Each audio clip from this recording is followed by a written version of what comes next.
Welcome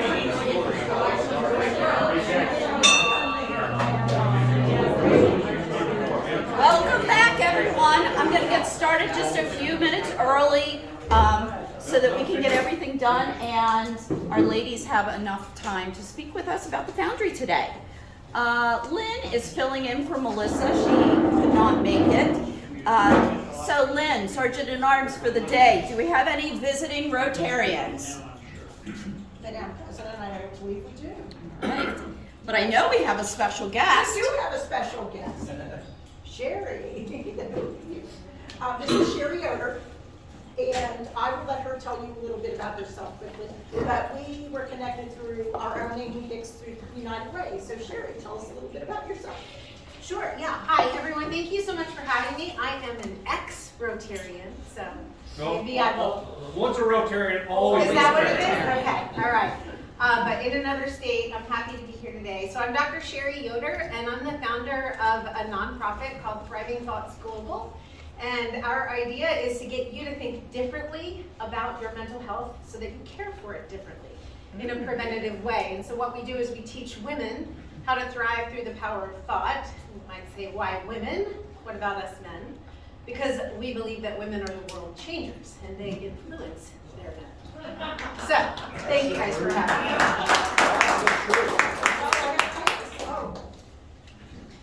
Hi, Marvin. It's nice to see you. I'm on the job training today, so I apologize. I also already put the pot away, and I've got about $50. So, are we at $50 time? We're not quite at Happy Dollar time, Okay. but you can grab the pot, All right, so you and will then be where ready. does the selfie stick back to? I guess me at the moment. And so there are no other special guests. Obviously, our speakers are here. We'll introduce them in a little bit. Are there any, who is with us on Zoom? Marvin! Yay, Marvin! Always wonderful to see you, even virtually, Marvin. Are there any member concerns? Did anyone? Yes. Yeah, Joe Wolfinger and his wife, they have recovered from COVID a week ago. Their symptoms were light, they say. But Joe cannot come because he has a back problem that it doesn't allow him to do too much. Right. And then here, as Christina said, Joe Wolfinger and his wife had COVID, but it was a light case and they're recovering. Unfortunately, Joe's not able to join us because he's had some severe back problems. So if you'll keep Joe in your prayers. Are there any other member concerns? Okay. Special Rotary recognition this week. Chris Mock, Sue McMurtry, and Bonnie. And one at a time, I'm going to ask you to share one value or tradition from the place you were born or someplace you have traveled to that has shaped you in some way. So Chris, you were last week. Oh, well, I messed up, didn't I? Tell us the second story. Tell us the second, yeah, you can tell a second story. Okay, then alphabetically, who comes after Bonnie? Oh, Stephanie, you're up. So what am I supposed to talk about? One tradition or value from either where you were born or someplace you have traveled that has shaped you in some way. I could say it was a tradition in my family growing up at Christmas time to get together and actually go cut down a live Christmas tree. We would, do it every single year. We still actually do it now, and I'm 48 years old. It's very special to us. And what I learned from that family is one of the most important things that we have in our life, and to cherish those moments because we never know. That's good. Let's see, alphabetically. Christina. All right, Christina. Way to go, Sue. She's got my back.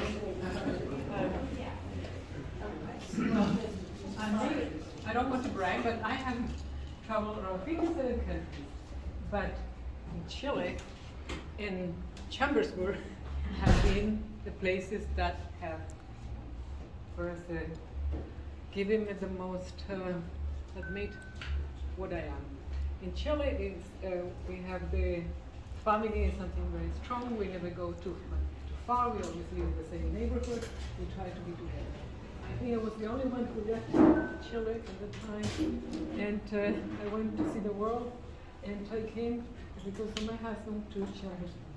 This is a place that I never thought I was going to stay, but I'm telling you, this is, I'm so glad that we found Chambersburg, because there is no other place I would go to live.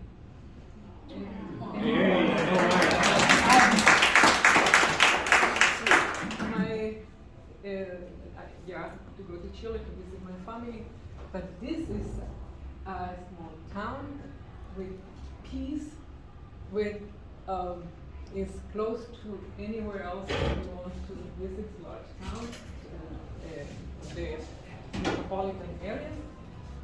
And I tell you in my heart that this is my town.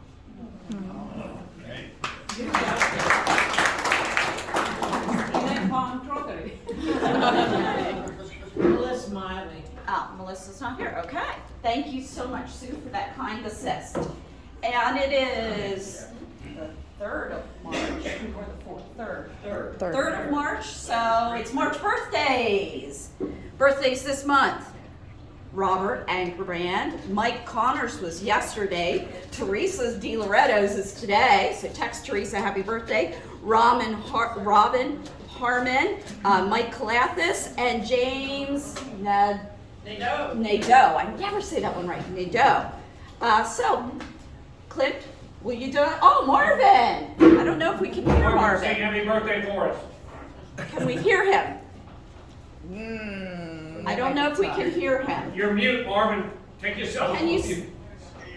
I can hear him, yeah. If you can. Okay, here we go.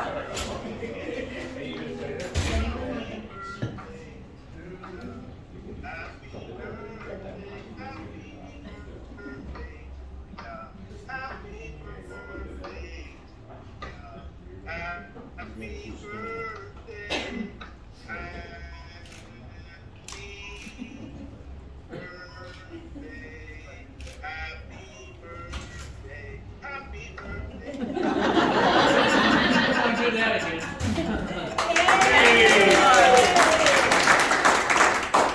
That was wonderful, Marvin. Thank you so much. And our newest members are here, Rudy and Chris, and they have their badges. Woo! Thank you, Chris, for picking them up. Now it's time, Lynn, for Happy Dollars. $50. Oh, and now I'm going to get that to you. I know. I know. Here, Linda, you're the star. I have a lot more than $1 happy, but that's the only dollar that I have. So Wilson College's men's basketball is going to the NCAA playoff. It's the first time in Wilson history that a men's team is going to the And how many NCAA. years in history would that be? Well, we've been around for 152 years. Right, We've but- only had men for 8 years. You knew where I was going. Yeah, we've had men for 8 years, and this team is only 7 years in the making. This is the third coach. The first coach that we had came, had a winning season, left, took the whole team with us. So this team's really only been in existence for 5 years, and they are going to the NCAA playoffs. And even on CBS, they said this is an unknown team, but a force to be reckoned with.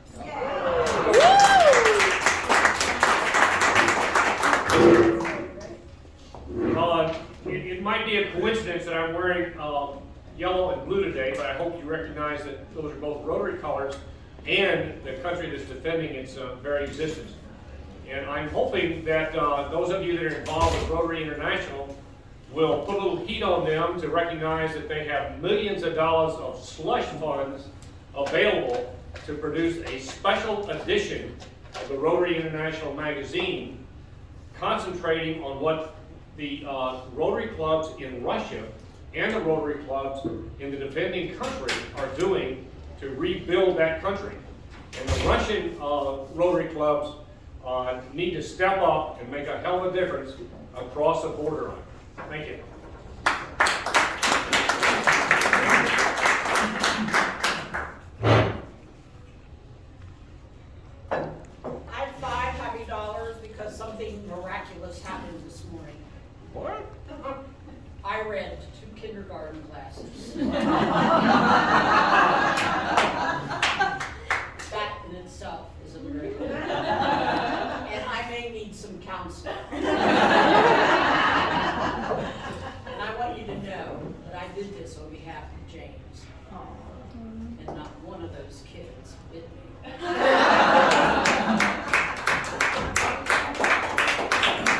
Other happy dollars.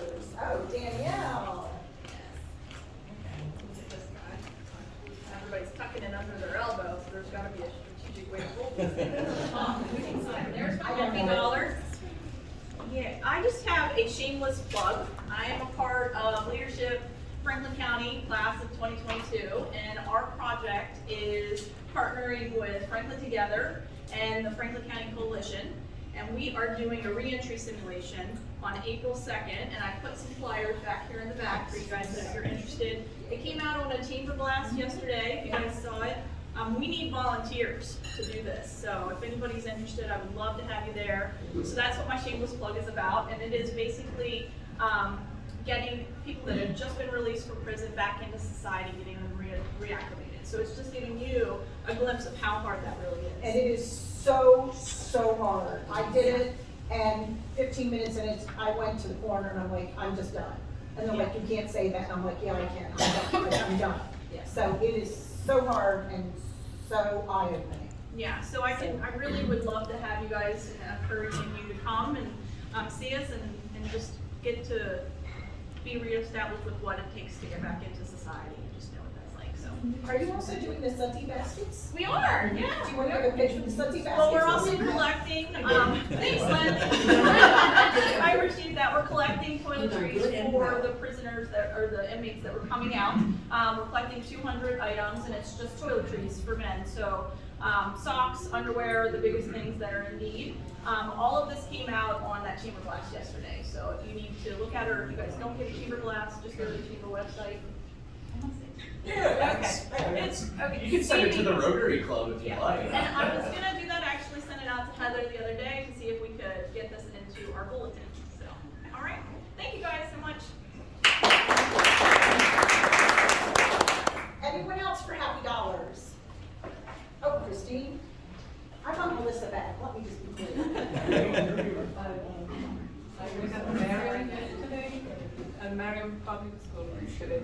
And I have never seen teachers that were so enthusiastic. They were all dressed up for the occasion and for Dr. Seuss Reading Day. And they, I think they had been read my first time, and they wished we visited them much more.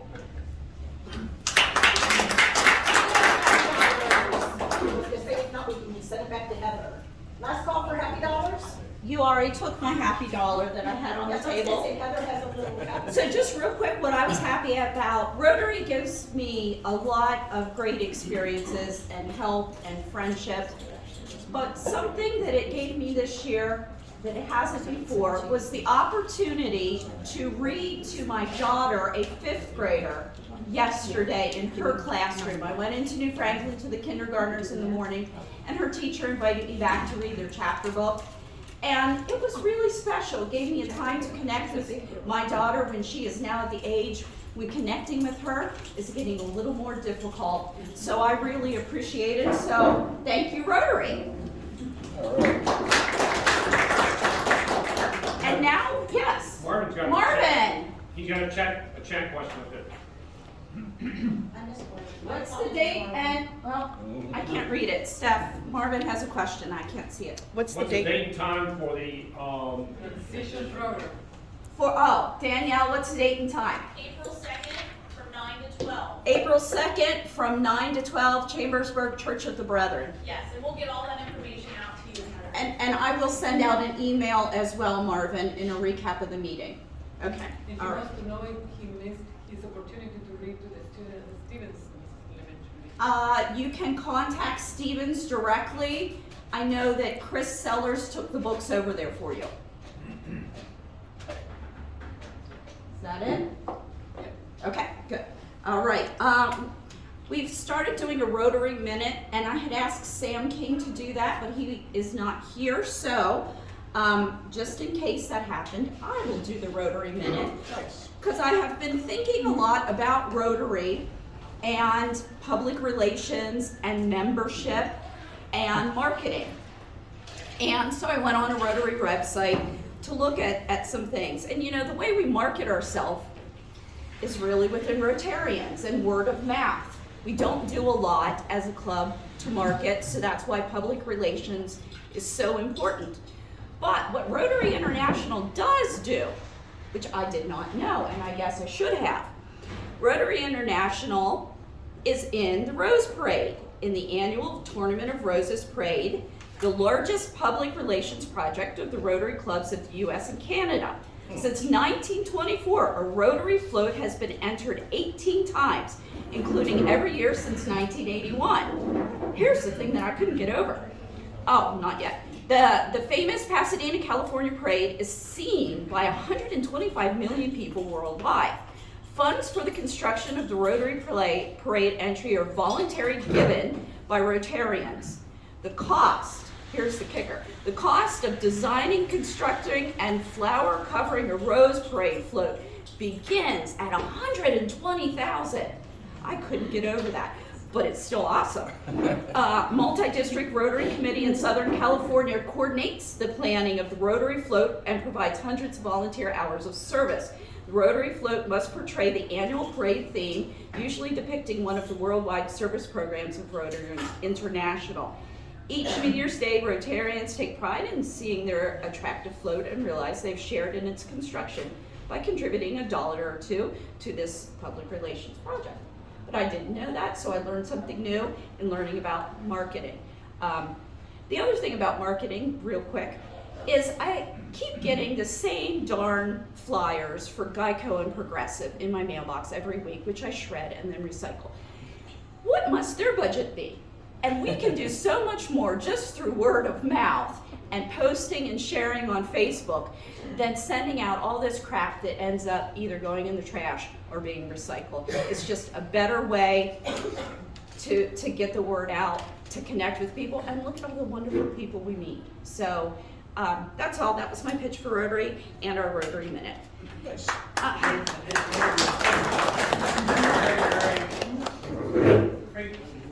And now I would like to do Rotarian of the Month real quick. Our Rotarian of the Month for March is our very own Christina, because she is everywhere taking pictures, posting them to Facebook, and getting the word out. And that's really what we need to grow the club. So thank you. Just having fun. And that's what it's about. Some club announcements. Craig, if you'll talk briefly about the pot and the raffle, because some new members don't know about it. Okay, so our Rotary Club has a foundation.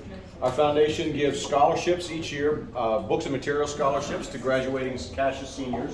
And we also do grants. And this year we gave over $18,000 in grants to various organizations in the community. Conococheague Institute was here last time talking about the grant that we gave them. The way we raised money for the foundation several ways. Our newest, most successful current fundraiser is Sue McMurtry selling food at the auction house, and that's happening on Monday. She's done that twice, and given the foundation about $1,000 each time, so that is fantastic. Another way that we raise funds is that we pass this pot every week and ask everybody to put $1 in, just to remember that the foundation exists. Another thing we do is play this game. And the game, we sell tickets for $1, or if you give me $5, I'll give you 7 tickets.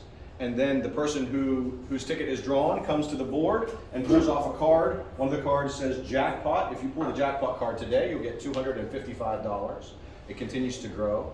And the other way that we raise funds is through on your bill, you can give $25 each quarter toward the foundation, or certainly more than that.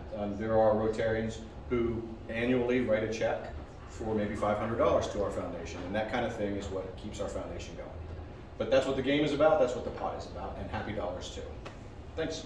Craig. And Sue, will you talk about chicken and stuff, and maybe also fundraising?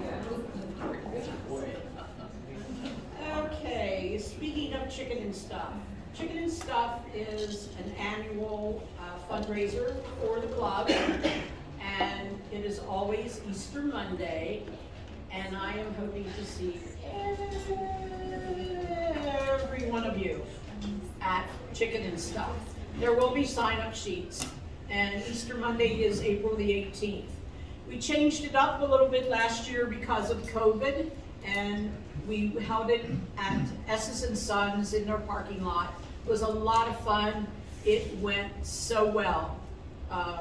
We didn't have to get all messy and cook all day. Someone else did the cooking for us, and so there will be sign-up sheets. You will be receiving tickets to sell very soon, and it's a chicken barbecue type thing.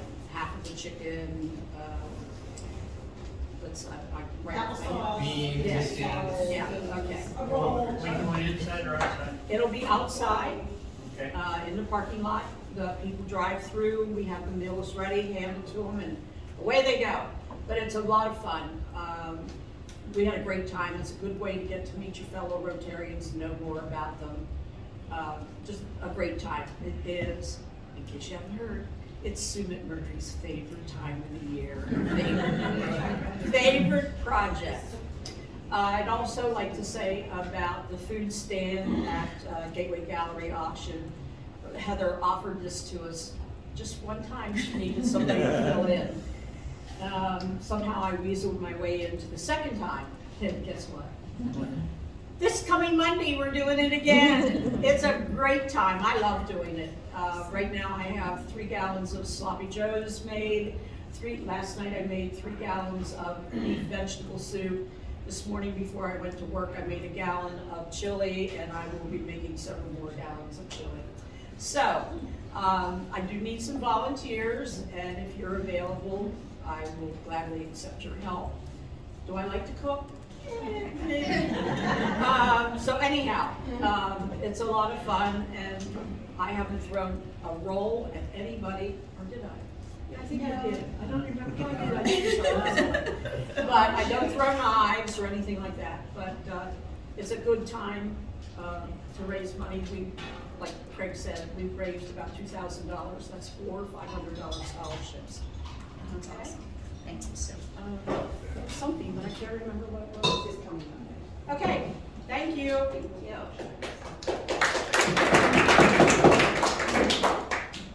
And next meeting, St. Patrick's Day. I think it would be great if we did something fun for St. Patrick's Day. So if there's someone who would like to be the chairperson of Fun Time Committee and pull that together, email me. But I'm going to send out an email about that as well. And real quick, Steph, stroke prevention. Yes, today after Rotary, we're going to go through these stores. Anyone who is interested in some fellowship, drinks are, on you if you want. They do have some non-alcoholic stuff if you just want to come for the fellowship. But we're going to go right through the doors, and we're going to sit down and just have a chat. Yeah, get to know each other a little bit better, and spend about an hour on a lovely Thursday afternoon. So I hope you can make it. Awesome. Thanks, Steph.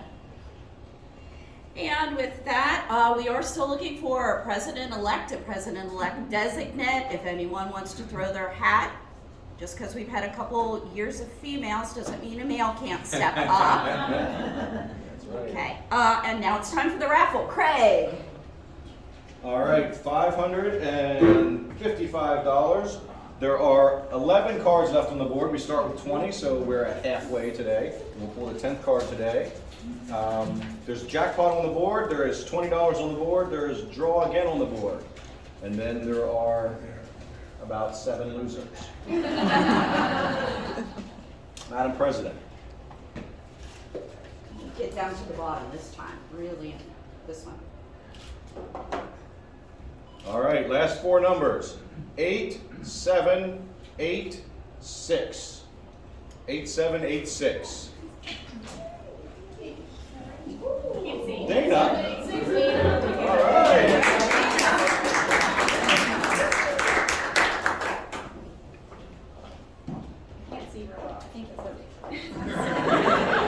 It does indeed. So, choice. You notice this one's on the side. Yeah, that is nothing. Dana knows. Oh, sorry. Try again. Every time somebody loses, the jackpot gets bigger. The last game before COVID, Pete LaGiovanni took home $989 or something like that. Yeah, we haven't seen you Steve since. said. Heather, I remembered the other thing. Yeah. How many of you looked at the district newsletter that just came out about a week or so ago? Everybody got it in as an email. I can't remember.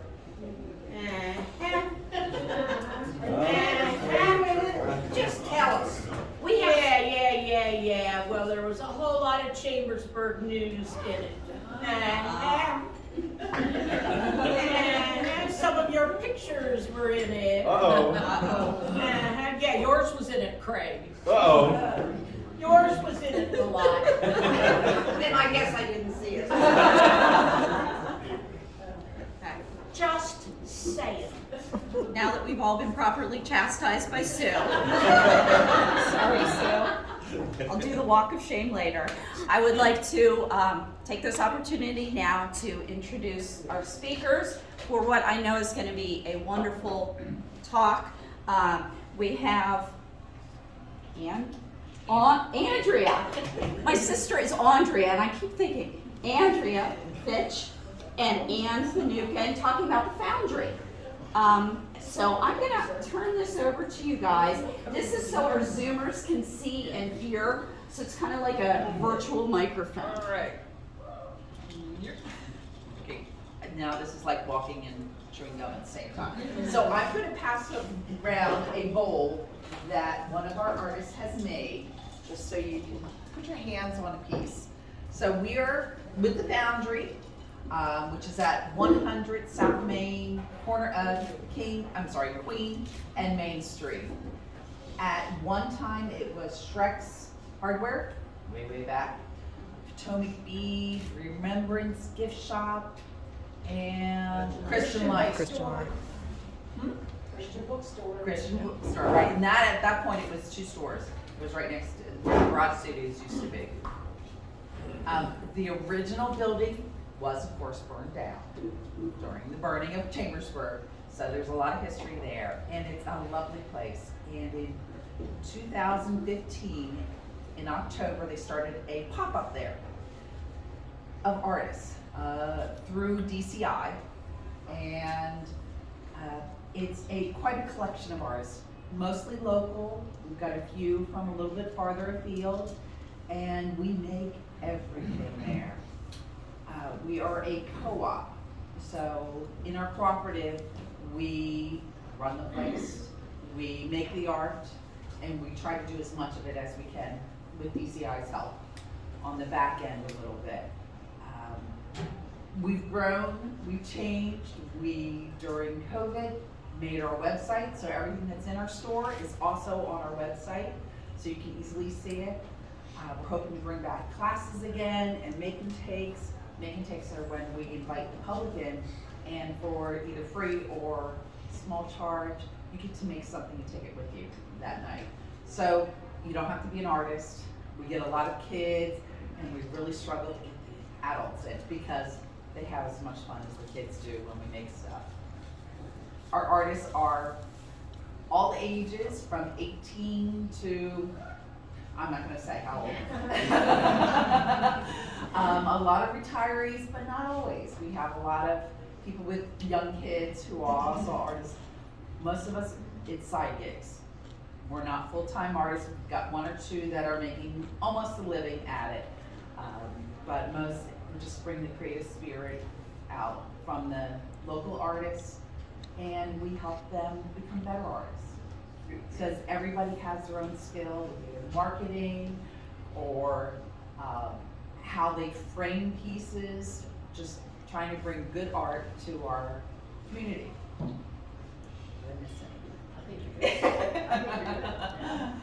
So that piece that I passed around, the bowl, is from George Van Dyke, And he's actually out of Woodstock, Virginia, so he's our farthest afield person.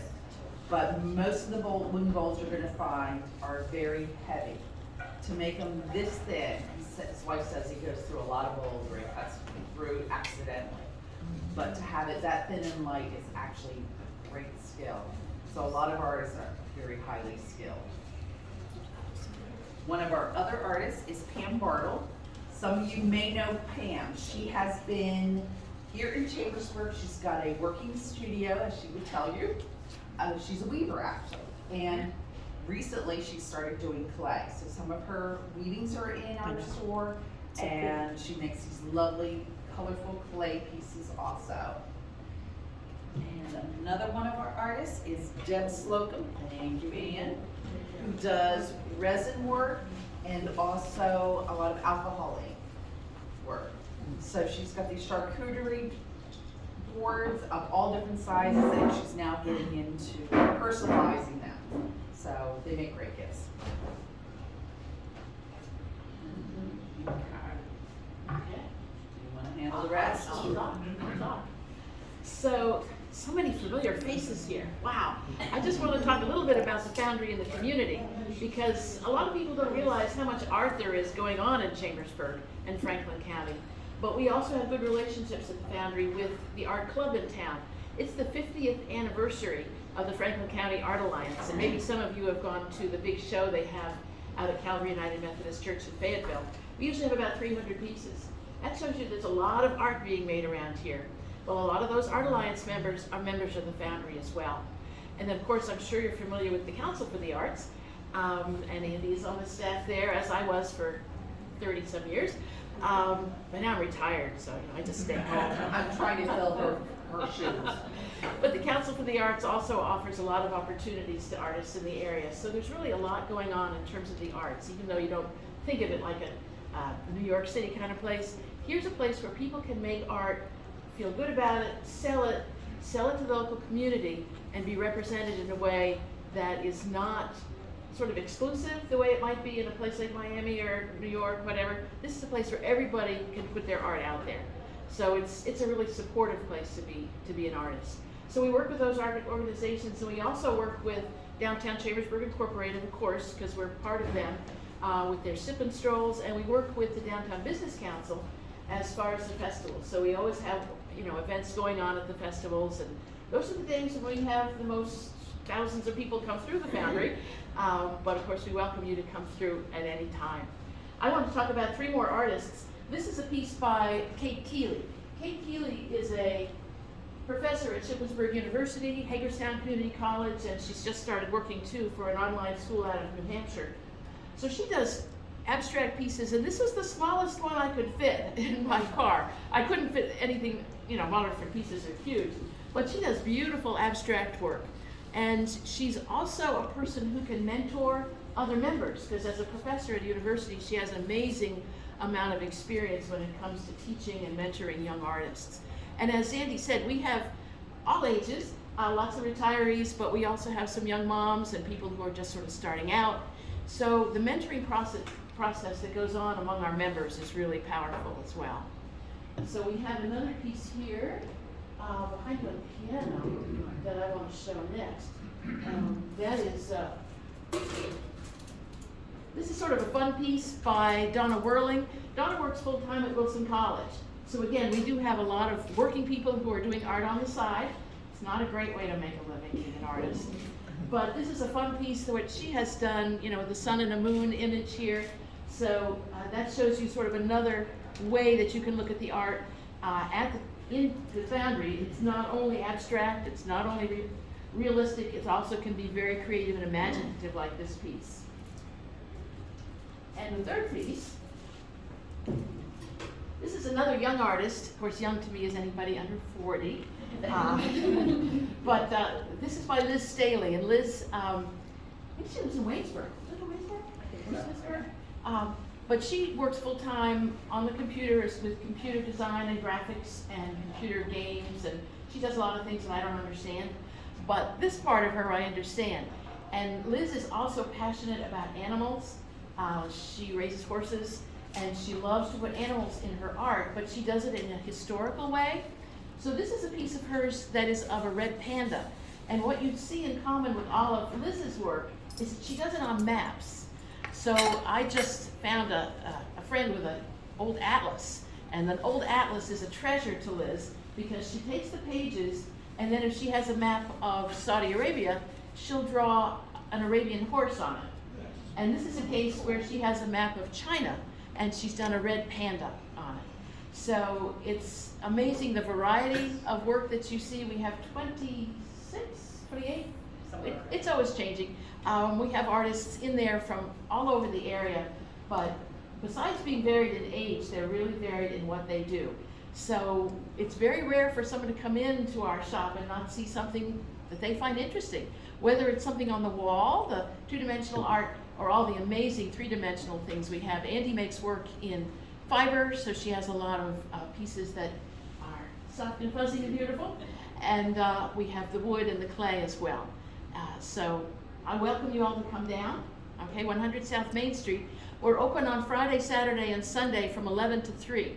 We don't have tons of hours because the workers are all the artists. Every time you come in, whoever you talk to is one of the artists. We don't have any other staff. So Friday, Saturday, Sunday from 11 to 3, or as we say, 24/7 on the website, foundryartmarket.com. So welcome to join us.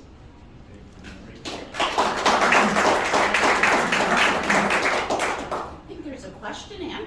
If somebody wants to get involved with the Foundry, how do they become a member, or how do they fill out their art there? Thank you for asking. So on our website, on our homepage, if you scroll down, it says, well, first it says, do you want to support us? But then it says, do you want to be a member? And so it's a pretty simple application process. You show us some pieces of your work. There's a $25 application fee that's applicable to your yearly membership. Yearly membership's about, as much as you pay for 2 cups of coffee a month. It's $180 a year, which is very, very low. And then there's a commission on your work that depends on how much you work in the store. If you work 12 hours a month, your commission is only 20%, which is very low.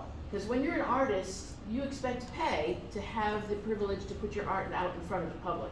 The public's not going to come to your house, for the most part, and see your art. So having your art in the gallery is a wonderful thing, and it's a privilege for all of us to have the structure of the Foundry there behind us. Thanks, Sue. And whatever happened to Becky Dietrich's artwork? I know when she passed, there were tons. So we had a big show. Becky Dietrich, she was a Rotarian, right? Becky Dietrich owned an art gallery and framing business in Mont Alto for 70 years, probably. And she was a wonderful artist. And they had a big show of her work. I coordinated it at Renfrew. And so the pieces were on display at Renfrew. And then, and that was about 2 years before COVID, it's probably 3 years ago maybe. And then I believe they're in the custody of her family. If anybody wants to get a hold of her family, I have that contact. And Marvin has a question. He would like to know if you offer opportunities for youth to participate. We try. We have a small area in the space in back of the gallery space that is good for classes. We have a nice big table. But with COVID, what we've done for young people is provided art bags. And boy, did we have a great reaction when we put together art bags, and in the beginning of COVID, put them out front and handed them out to families. We put it out on Facebook, and so we're providing materials. We hope to get back to classes. Our tables area is not so great in terms of spacing, but the Council for the Arts, we refer people to the Council for the Arts because they have been ongoing with classes because they have a much larger space. The thing that we made the art bags from is our salvage supply. So people bring us their gently used art supplies, and then we resell it. It helps us keep our lights on, and it helps keep all these art supplies out of landfills. So anytime you hear of anybody cleaning out, send them our way. Yes, yeah. The salvage supply is also a way that we're reaching out to Wilson College. We try to have a nice collaborative relationship with Wilson College. So every fall, our members have a show at the Bokegian Gallery there, and every spring, their students have a show with us. And it's going on right now, if you want to come down and see the show. And then in terms of student support, we're offering buy one, get one free from our art supply area for the students. And the faculty were pretty enthusiastic about that. So hopefully they'll take advantage of that. We just started it. So. lots of books too. Many art books, yes. Yeah. Any other questions? Okay, well, thank you very much for this opportunity.